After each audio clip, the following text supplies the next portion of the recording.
If you love Baltimore sports, you'll love WNST.net. You're on the clock. Go for it, Christina. Well, I thought a lot about what I wanted to talk about for this contest, and if this is the only time I get to talk on the radio about sports, I thought that I wanted to do it about something I was really passionate about. And for everybody that knows me, I am a completely diehard Ravens football fan. So I wanted to go ahead and talk a little bit about the Ravens draft. I think that this year is going to be one of the most exciting drafts for us. There's been like a lot of talk from sports writers and other experts that say that we're definitely going wide receiver with our first pick.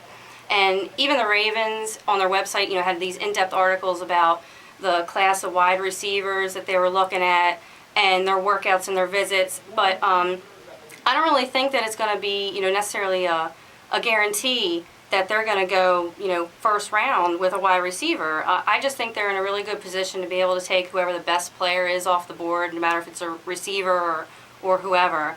I just think that the Ravens besides last year, I don't think have been really, they want to be forthcoming in, giving you out on the table about what it is that they want to pick.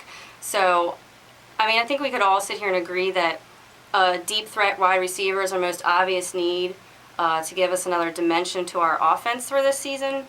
But I think with the void that was left by Bart Scott in going to the Jets, I think it's really just as easy to say to go ahead and take a linebacker for our first pick, especially since the wide receiver position this year in the draft is one of the deepest positions.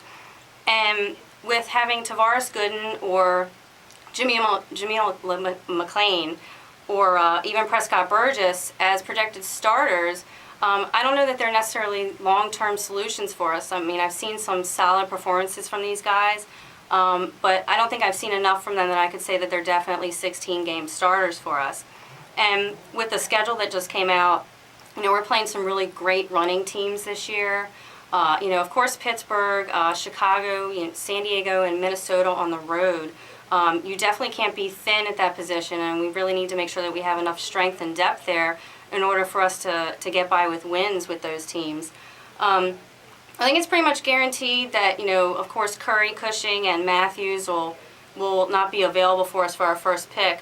I think the linebackers that we'll have available for us at 26 might be Ray Maualuga out of USC or James Laurinaitis out of Ohio State. I think both of these guys would be a really good fit for our defense. But I think if both of them happen to be up on the board, I think I lean more towards Maualuga. He's a really quick guy for his size. He's really fast off the snap, and I think he gets really great offensive reads, and I think he would work really well with the defense. If we do end up going linebacker on our first pick, I think that kind of puts a little bit of pressure on the Ravens to definitely go wide receiver for our second pick. I'm not sure if they're able to trade up or not. That would obviously guarantee them getting a more high-quality wide receiver. Crabtree, Macklin, Hayward Bay, they're definitely not going to be there in the second round. Hayward Bay, who, I think the Ravens really seem to favor as well as the other experts think. I don't even think that he would be there at 26 if we wanted him to be. So I really think that we need to look elsewhere for that. Hakeem Nicks out of UNC, who's not as fast as Hayward Bay. He didn't post as fast as a 40-time combine. I think he's got really excellent hands, and his hands seem to be wherever the ball's at. Percy Harvin out of Florida, he's got decent hands and he does good route running, but I think he's a little shorter than the Ravens want to go. Kenny Britt out of Rutgers is he's got the height at 6'3", and he's a good route runner, but I think that Nicks is my favorite of the three. I think he'd work really well with Flacco and really work well with Cam Cameron's offense. But regardless of how the draft goes, I think the goal is to get some really great players that are disciplined and are willing and able to learn from our offensive and defensive veterans. And I really trust in Ozzie Newsome to be able to pull that all together this year and make it another great draft for us. You done? That's it. 4 minutes and 30 seconds. There it is. All right.